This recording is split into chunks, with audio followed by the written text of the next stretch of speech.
Hello viewers, in today's video I'm gonna show you how to add Snapchat to Facebook.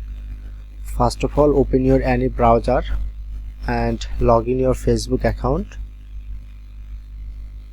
Look at this my Facebook account dashboard. Look at the left corner, tap on profile icon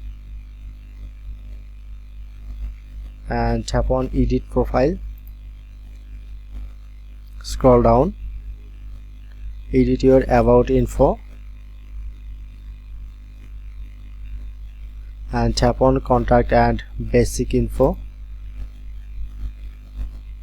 and then tap on add a social link.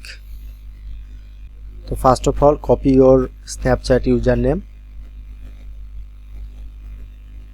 and tap on this and select this option. Now I'm select Snapchat and paste here my Snapchat username and tap on save. Okay, now successfully add Snapchat to Facebook. Hope you are enjoyed this video. Please hit the subscribe button. See you in the next video. Thank you for watching.